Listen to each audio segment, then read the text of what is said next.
What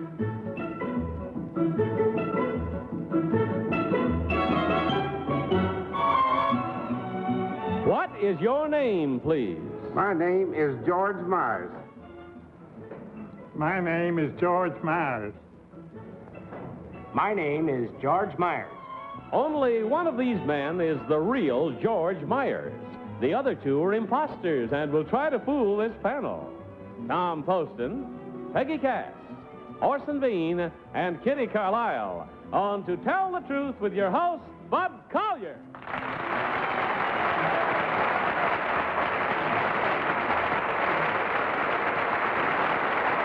Thank you, and welcome once again to Tell the Truth. Good evening, Tom. Good evening, Hi, Bud. Bud. Always a joy to spend an evening or any part thereof with you. Always wish it were longer. We're brought to you tonight by Dristan Nasal Mist for relief of sinus congestion and head colds distress. All right, panel, open up that envelope, if you will, and follow along as I read from my copy of this first story. I, George Myers, am chief groundskeeper for the newest sports stadium in the world, the Astrodome in Houston, Texas. This 45,000-seat wonder is the first stadium ever to be completely enclosed. It is covered by a permanent roof made of almost 5,000 skylights designed to withstand winds of hurricane velocity. Its features include an ultraviolet ray smoke and haze detector, baseball's wildest scoreboard, and an air conditioning system that makes the Astrodome the largest air-conditioned room in the world. Signed, George Myers.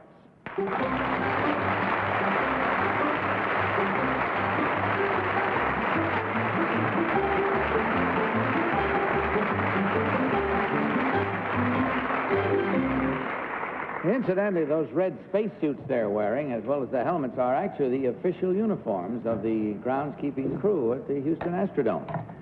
Now, these gentlemen all claim to be, as you heard, George Myers. Let's start the questioning with Peggy Cass. Peggy?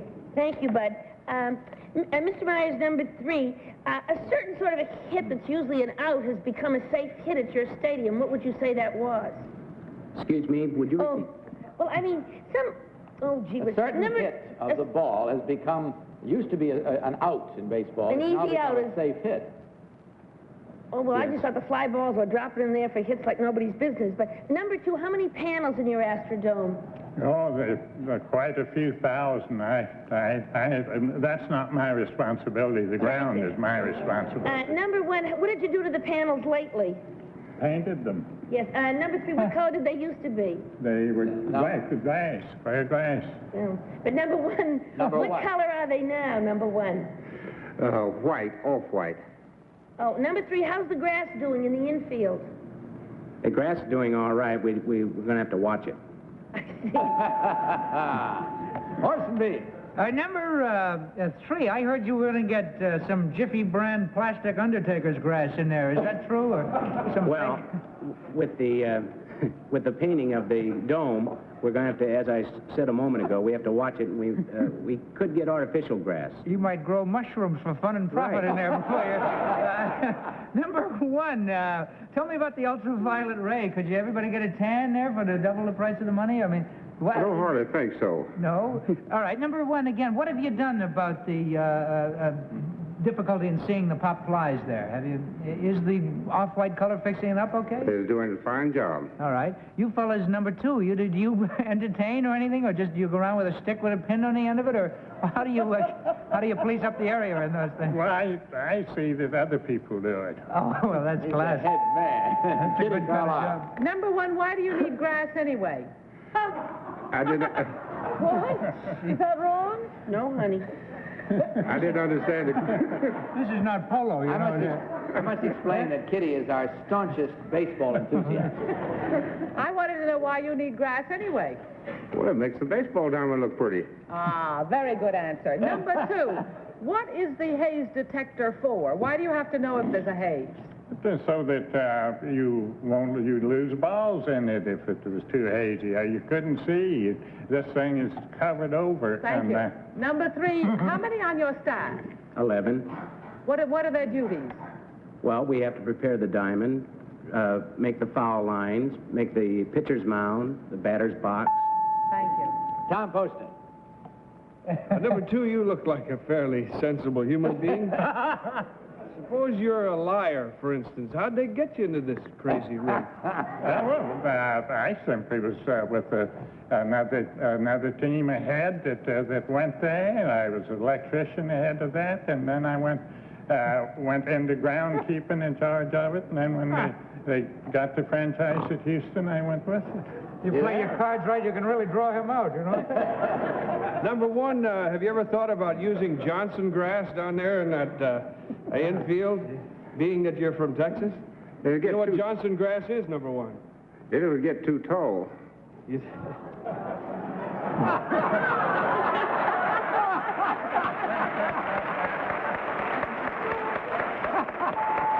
That's all we have time for. That's a good growing note to end on. Mark your ballots now, if you will, please, panel. Mark them, of course, without any consultation, as always.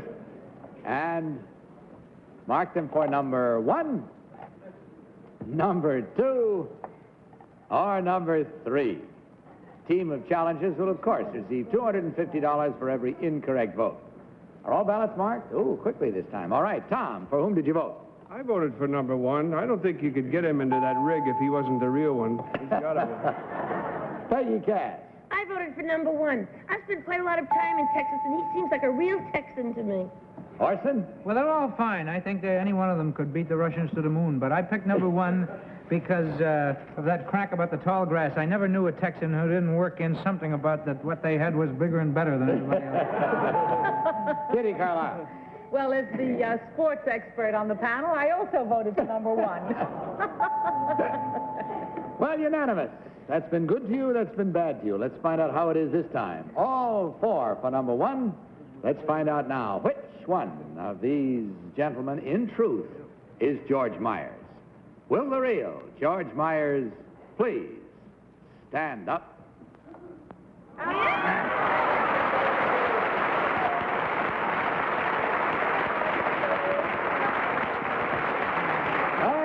Smart, I tell you, to start the evening off like that, woe betide what comes later. Thank you, sir, very much. Have they really licked that problem now with the Astrodome? They sure have. And there was no balls dropped in this last homestand. Some of those pictures were fantastic in the earlier trials of it because man to be over here waiting for it, and the ball was dropping like 20 feet over this side of him. Well, it happened mostly when we had the day games. Now, when we had a cloudy day or at night, that didn't affect it whatsoever, but when you had a bright sun coming in over home plate in there, that's where the ball got lost I can well imagine. Well, it's an exciting sounding place, and I'm sure glad that they worked the bugs out of it. Number 2, what is your real name and what do you really do? My name is Donald A. I'm a writer. My last book was Will Rogers' A Biography.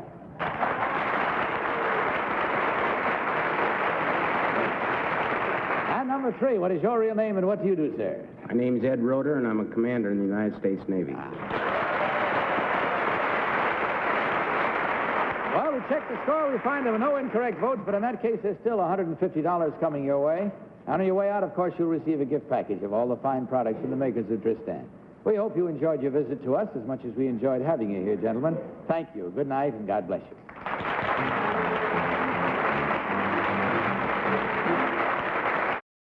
Our next team of challengers.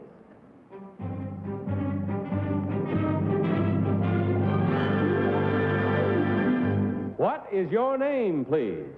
My name is Jane Welby. My name is Jane Welby. My name is Jane Welby.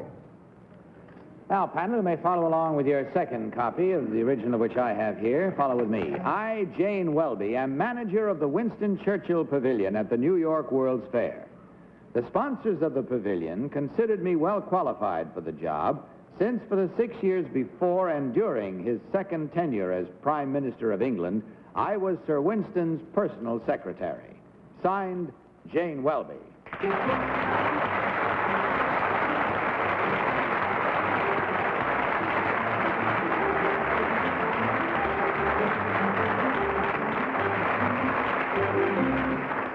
Panel, these 3 ladies all claim to be Jane Welby, one and the same. We'll start this cross-examination with Kitty Carlisle. Kitty? Thank you, Bud. Miss Welby, number 2. Young Winston Churchill just had a baby. Can you tell me its name? I think it's another Winston, isn't it? Thank you. Number 3, Sir Winston had a great friend in this country whom he visited quite often. Can you tell me the name of this gentleman? Mr. Baruch? Thank you. Where did Mr. Baruch's country place, what was the name of it? Do you know, number 1? No, I only know his New York place. Do you know the name of it, number 2? No, I'm sorry. I used to meet him when he came to England. Thank you. Number 3, what is in the Winston Churchill Pavilion? Oh, some of his paintings. There's an exhibition of photographs from the beginning of his life to the end. Thank you. Number 1, where did he do most of his painting? Mostly North Africa and the south of France. Number 2, at whose house did he do a lot of the painting in the south of France? In Lord Beaverbrook's house. Tom Poston's house. Tom? Poston. That would be the day, wouldn't it? Number 3, do you know who Mr. Hickman is? Who is Mr. Hickman? Hickman? I don't know. He has something to do with the pavilion. Number 2, do you know Mr. Hickman? Number 2? Well, I haven't... He's an American fellow who has something to do with the pavilion. There's so many people in the people-to-people section down there in the office, but... no, he's a private, interested party. Number 1, do you know Mr. Hickman? I know Mr. Hickman just because I know him. Oh, you don't have any connection with the... You don't know that he's connected with the Churchill Pavilion? Oh, yes, of course I do, yes. Oh, that's nice. He paid for the statue. Norman Hickman, right? Yes. Number 2, who is Mr. Jack Levine? Do you know who that is? Yes, he is the producer of all those TV series and also the film that was shown here, I think recently, wasn't it? Yes, thank you. Peggy Cass. Thank you. Number 3, what was the name of Winston Churchill's country place? Chartwell. Thank you. Number 1, what friend of Winston Churchill's lived at Leatherhead? Lord Beaverbrook. Thank you. Number 2, what price was the painting that Sir Winston Churchill did that just went on sale at the Park Burnett? It was bought for how many dollars? Do you know? Was it 24 or 26,000? Thank you. And number 3, where did Winston Churchill go to school? He went to Eton. He went to Eton. Thank you. Number 1, which photographer took the most famous portrait of Winston Churchill? Well, that's a matter of opinion. Well, this one lives in Canada. Orson B. Now, that's number 2. Do you know that photographer in Canada? Karsh, isn't it? All right. Number 3, what was there last year at the site of the Winston Churchill Pavilion? I'm afraid I don't know. Do you know, number 1? It was an auditorium. It's the New York World's Fair Center. All right. Number 2, how many cigars a day did Sir Winston smoke of them long stogies there? Oh, well, he smoked them from the moment he woke up till he went to bed, which was in the early hours of the morning, but he didn't actually smoke them so much, but chewed them. And number 3, do you know Mr. Baruch's summer place, the name of it? No, I don't. Number 3, again, what's the most popular thing in that particular exhibit? Well, we haven't really gotten going too well, you know. Number 1, do you have an answer for that, the most popular thing? I should say the paintings. All right. Number 2, what's across the street from the fair? I was just out there a few Sundays ago. Well, there was the Mormon temple, the Coca-Cola Pavilion, and then there's something called the Fiesta. All right. That's all we have time for, but if you will take your large crayons in hand and mark your ballots, we'd appreciate it. Mark them at once, without change, and without any consultation, of course. Simply vote now for number 1, number 2, or number 3. All ballots marked? All right. Tom, for whom did you vote? I voted for number 2, Bud. I deliberately mispronounced Jack Levien's name, and number 2 didn't correct me. It may have been a nasty way to go about it, but I know Jack, and I know Norman Hickman rather well, so I thought since number 1 knew him... You voted for whom?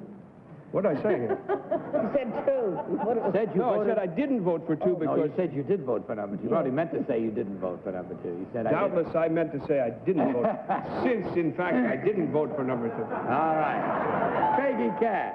Well, I voted for number 1. And I voted for number 1 because Lord Beaverbrook does live at Leatherhead, because I had a date once with somebody and he had to go to Leatherhead. Was I mad? Orson B. That's one of the best stories I ever heard. I didn't vote for number 2 and number 3, both. All righty. Kitty. I voted for number 1 based on Mr. Hickman and also based on Well, I thought it was number 2, really, but I voted for number 1.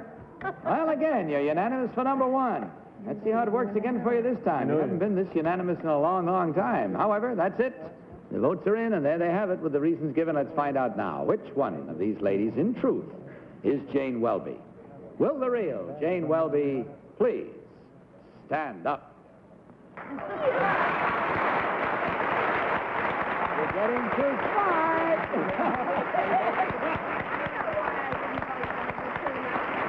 Thank you, Miss Welby, very much. Why? The baby's name is Randolph. Baby's name is Randolph? It's not another Winston. That's And he went to Harrow. And he went to Harrow. He went to Harrow. You went to Harrow instead of Eton? Well, there you are. Those are the And the incidentally. Coca-Cola Pavilion is far away. Incidentally. It's not. Oh, we've skunked them twice. No, it's next Now, wait a minute. What? It's next door. Well, that's pretty far. It's a big pavilion. Pretty far. I would like to say that the Churchill Pavilion at the New York World's Fair is sponsored by the People to People program. Number 2, what is your real name and what do you really do? Well, my name is Hella Pick, and I'm the United Nations correspondent of an English paper called The Guardian. And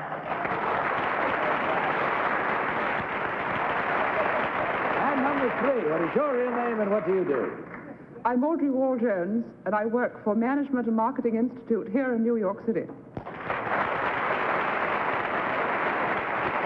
Well, ladies, in shaking the score, you've fallen afoul of the smartness of the panel for the second time tonight this has happened, and they were unanimously right and no incorrect. However, still in that case, $150 coming your way. And on your way out, you'll receive a gift package of all the fine products from the makers of Tristan. Thank you for visiting us. Good night, and God bless you.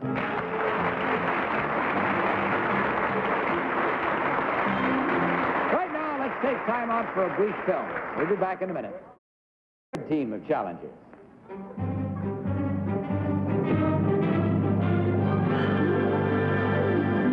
What is your name, please? My name is Bill Plazcek. My name is Bill Plazcek. My name is Bill Plazcek. Follow along once again, panel, as I read. I, Bill Plazcek, collect comic books. As of now, I have some 27,000 of them in my attic. I specialize in those costumed crime fighters known as superheroes. My collection contains such prize items as the 1939 comic book in which Batman first appeared, 3 copies of the first issue of Superman, and the only known copy of the first book in which Captain Marvel appeared. My collection has been valued by the Academy of Comic Book Fans and Collectors at over $40,000. Signed, Bill Plazcek.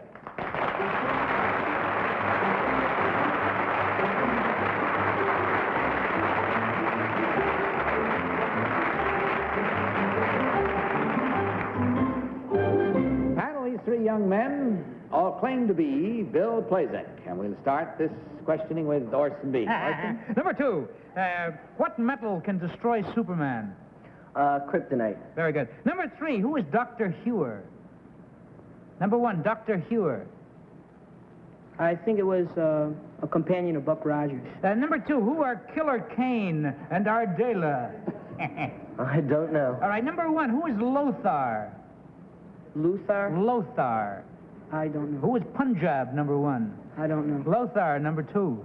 Number 3, Lothar? He was Mandrake, the magician's friend. And he killed a Shriner and stole his fez, right? Number 1, what does Billy Batson say? Shazam. And what does he turn into when he says it? Captain Marvel. All right. Number 2, do you remember a little-known one called the Mighty Atom?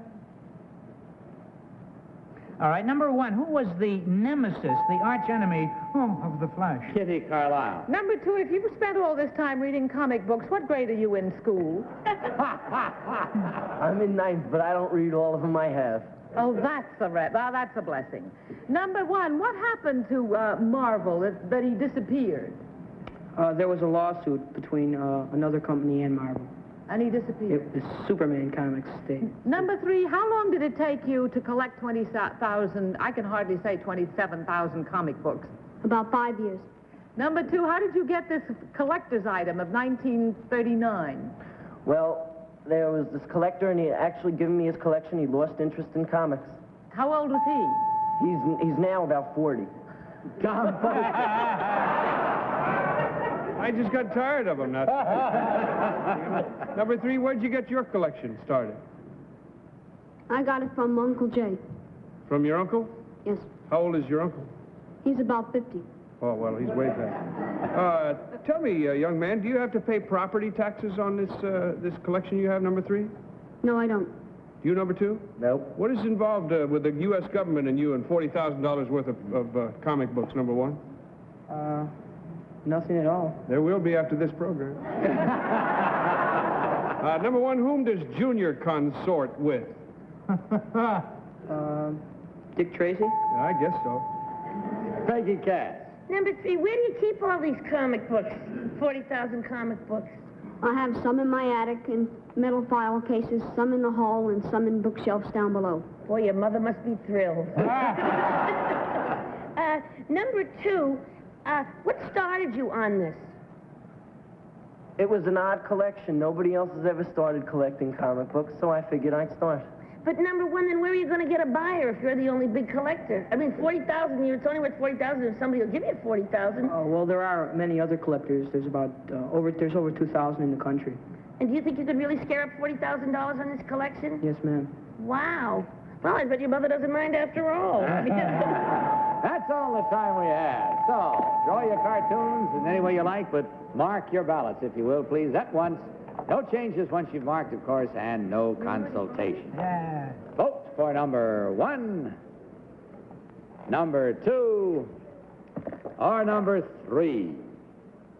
All ballots marked swiftly tonight. Boy, you're doing well. All right, Tom, for whom this time? I voted for number 1. I thought he had most of the answers. Number 2 said something briefly about that being an unusual hobby, and it's not really that unusual. And I know Uncle Jim, and he doesn't collect. Peggy Cass. Oh, boy, I was really tempted to vote for number 3, but I voted for number 1 because he just really seemed to have all the information. Orson Bean. Well, I voted for number 3.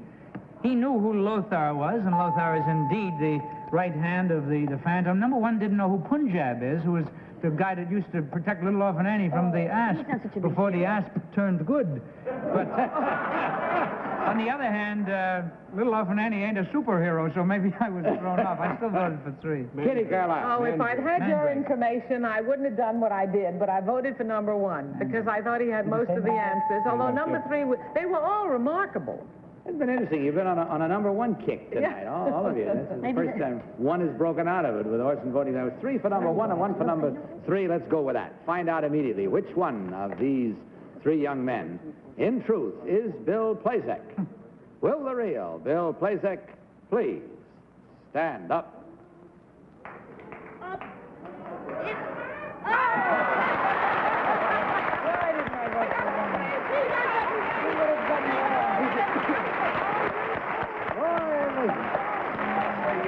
This has been a night you very nearly set a record of having all 3 all right. If you don't mind, I think Tom. there's another first sitting right here week after week. Didn't you originate the part of Superman on radio, Bud Collins?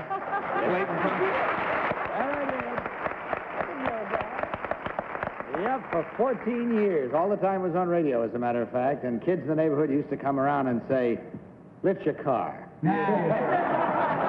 I had to explain to them basically the greatest one that ever happened was when I was out walking with my daughter Pat, who was then about 3 years old, and a little boy in the neighborhood came along with us. And I warned him from going into a place to play where a building was being built. There was a lot of poison ivy. And the next morning, his father stopped me on the way to the station and said, I thought you should know. He said, my son came back from that walk last night. He said, you know, that guy's Superman, and he's scared of poison ivy. That was the puncturing of the balloon. Number 2, what is your real name and what do you really do, sir? My name is Scott Marcus, and I'm a student at Abbott Leonard Junior High School, New Rochelle, New York. Good boy. And number 3, what is your real name and what do you do? My name is Robert Wigan, and I'm a student at Berna. Well, at least you did a little winning tonight. There was 1 incorrect, and that's worth $250. That's better than any of the rest of them did combined tonight, and we thank you for being with us. And, of course, on your way out, you will receive a gift package of all the fine products from the makers of Tristan, and I do hope you enjoyed and had fun with us tonight. Good night, and God bless you.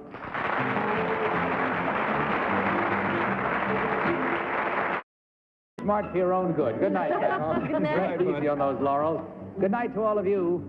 Good night from Tristan. And don't forget to join us the same time next week, and I'll be with you tomorrow afternoon on the daytime show. And also, don't you forget to tell the truth. Bye. To Tell the Truth is a Mark Goodson, Bill Todman production.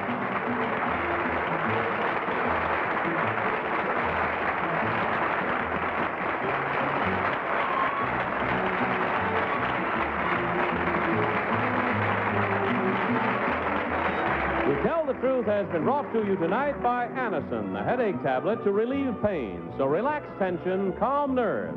Anacin. This is Johnny Olson speaking for To Tell the Truth, the program pre-recorded.